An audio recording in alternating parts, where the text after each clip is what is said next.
What's going on, guys? It's GBP baby. Welcome to another video. It's currently 8:32 p.m.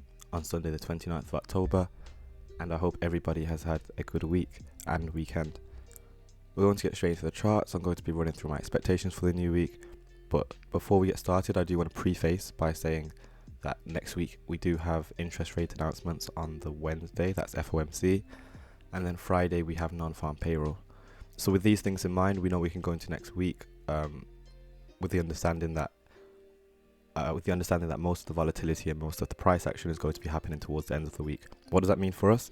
Well, we may want to trade on Tuesday. Monday will likely be quiet. Wednesday we want to stay far away. Thursday will probably be a good trading day, and so will Friday. But yeah, let's just get straight into the chart. So we're going to start with the weekly Dixie. I've had my eyes set on this weekly fair value gap for a while now. If you've been watching my videos, you'll know. So I'm going to mark that out first. Weekly fair value gap there, and then this is the high of it. And in terms of targets for next week, I am still bullish on dollar. Therefore, I'm going to mark out this swing high that's residing inside of that fair value gap for buy side liquidity. And then we also have this swing high here for more close term buy side liquidity. I'm also going to mark out the midpoint of that weekly fair value gap, just so that we have that in our charts for reference when we are looking at Dixie this week. So I'll mark that out like so. 50, and I'm going to make that dashed.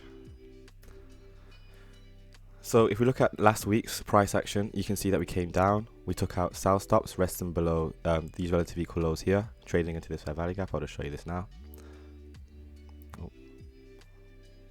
So we have this fair value gap here that we traded down into, which was also below these relative equal lows here. So that sell side got grabbed, and what I'm going to do is I'm just going to grey that out,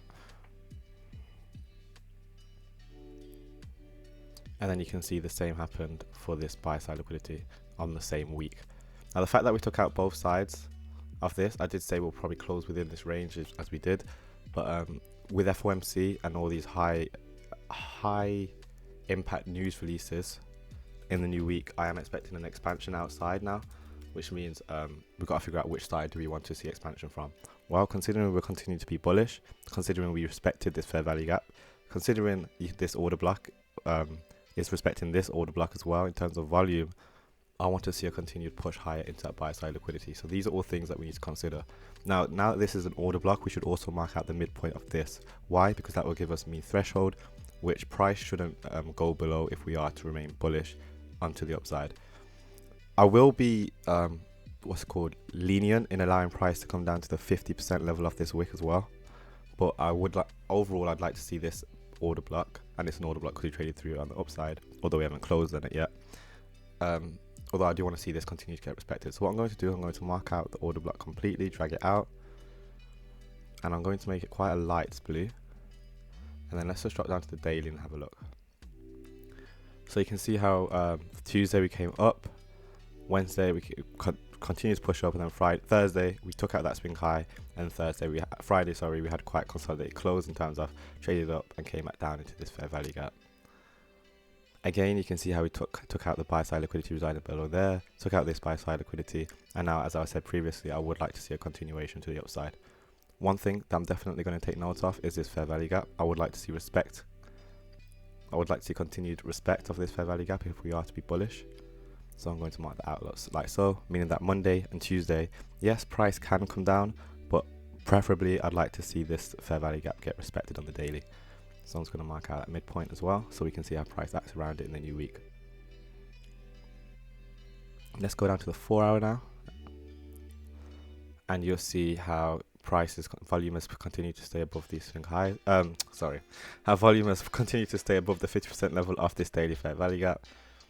It wouldn't surprise me if price again came down, found support, and then managed to expand higher, running into these relative equal highs. Because now that we have highs here, here, and here, there's a lot of liquidity residing up there. So I do want to see if price can manage to push up higher.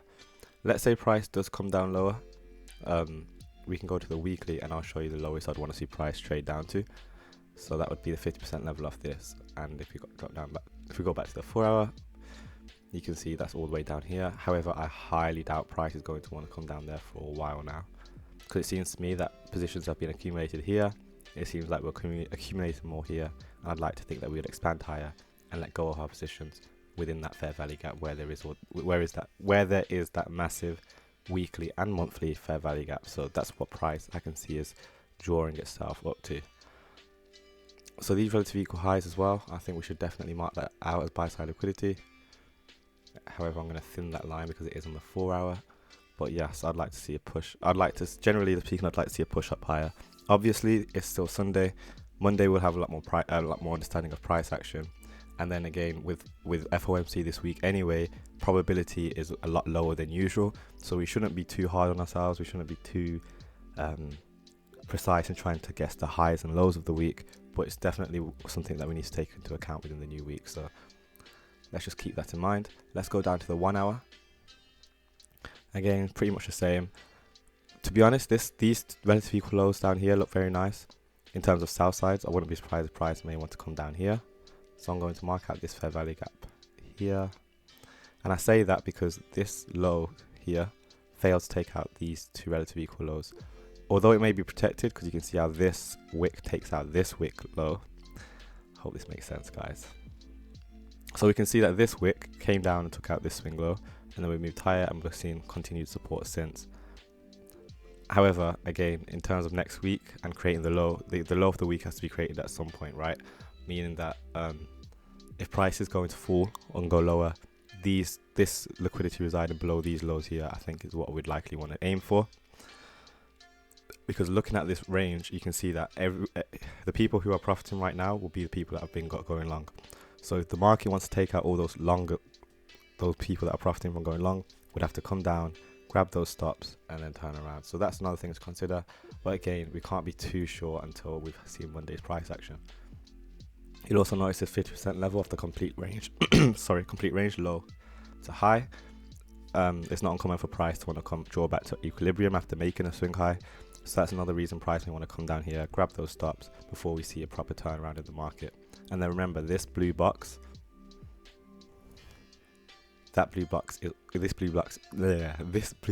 is this bullish order block on the weekly. So price is allowed to to fluctuate with inside it, but preferably I'd want to see us continue to show support and hopefully run up higher as we go through the rest of the week. So nothing too specific, so to speak. You can see I'm a little bit unsure, but like I said, with FOMC, non-farm payroll, literally crazy geopolitical events going on around the world, we can never be too sure. Although I can say that the last 2 weeks have been pretty accurate. But let's get straight to GBP. I'll start with the weekly on GBP as well. And you see I've already got my sell side marked out for GBP. I do want to see a continued push lower on GBP. Last week, you can see we traded up to the 50% level of this week's wick. Came up, touched it, and look at the reaction off that. We came back down, and we also took out this swing low as well. So, and also another thing to note is look at how the green candles are respecting each other. So this green candle and this green candle, we traded up into it, and volume is still remaining below it. So to me, this is showing respect of bearish pricing, meaning that I can continue to be selling into GBP with the assumption that we're going to likely continue down into this sell side liquidity. What I'm going to do is I'm going to mark out the 50% level of this wick, because I can see this now as a target for the sell side, for the downside, for the new week, that is. And this is what we're going to be calling consequent encroachment. And then yeah, we can drop down to the daily. But one thing to take note of, look at how we took out this swing high from last week, traded into this fair value gap, respected the 50% level of it, showing bearishness, had this beautiful reaction away, traded down, lower, and now volumes continue to stay below this swing high. So these are all things that we need to consider within the new week. Let's go into the daily. I didn't even realize we closed at a high. That's interesting. But you can see we traded into this fair value gap residing here. Volume, where's volume respecting? 50% level of this. So now I'd want to see price respect the 50% level of this bearish order block. Why is this a bearish order block? As soon as this candle here traded down through it and closed, this makes this box now a bearish order block. So what I can do is I can mark out the 50% level of this, and I'd want to see volume provide support to this for me to be happy with the likelihood of seeing lower prices. Let's drop down to the 1 hour and we can have a better look. Now, if you recall, on Thursday I did point out this swing high here as a potential draw on liquidity for buy side, and we didn't quite reach it. We did reach this swing high, and this is what happened. We came off it and then closed on Friday.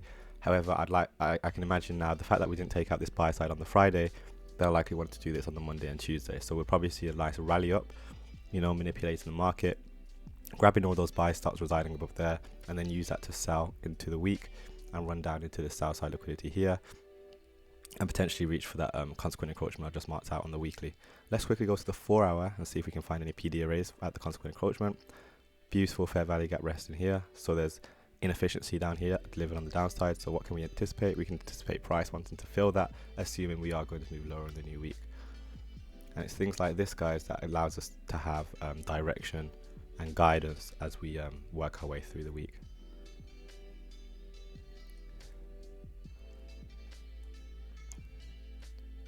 So what am I expecting? Well, Monday and Tuesday, I do want to see us move higher. I want to see if we can take out this buy side liquidity here, trade into this fair value gap, as in this fair value gap here and here, trade into that, and then I want to see some kind of reversal happen.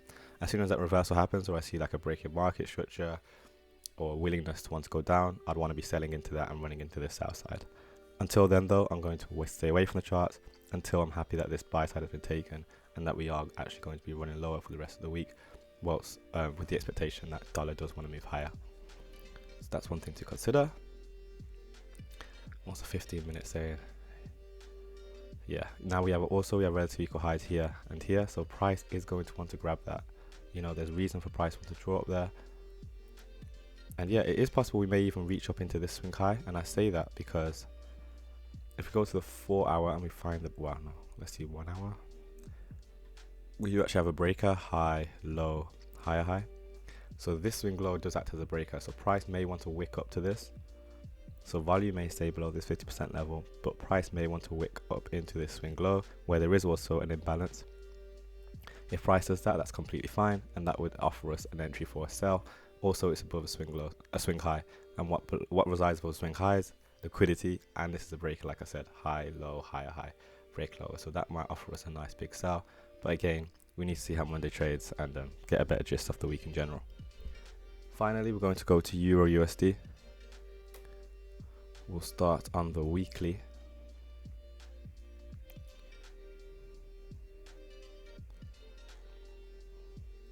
EURUSD delivered beautifully as well. We traded higher. Where did we trade to? 50% of this week, just as I called out. Hopefully you watched last week's videos.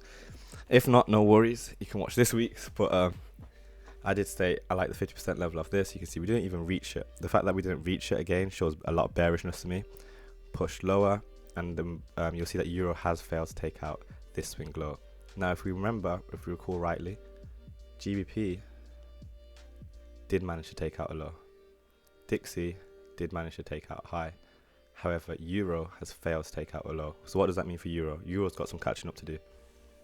So we can expect, if we are to be bearish on Euro, which we are, I can expect probably more heavy bearishness in Euro, but I think it's best we look at Euro GBP real quick.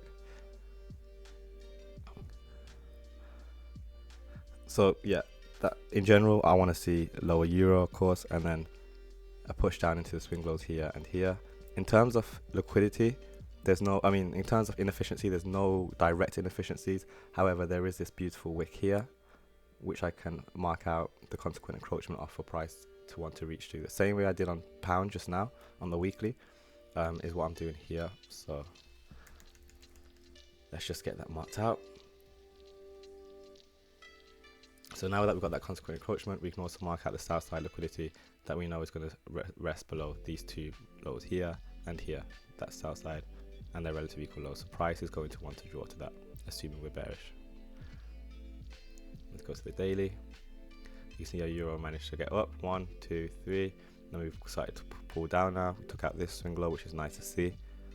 And I would like to see some kind of expansion to the downside. Same thing I just done on pound. We have this bearish order block now. So what do I want to see price do? I want to see it respect the 50% level of the bearish order block. Why? Because that's what you call mean threshold. And that should be respected, assuming we are going to be moving lower. Let's go to the 4 hour.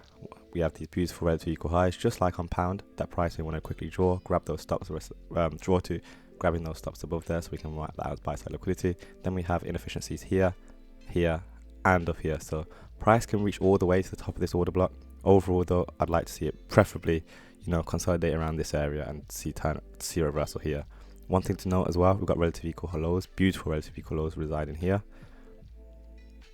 Here. So we've got this low, this low, this low, and this low. So these are all relatively equal lows. So we can mark that out.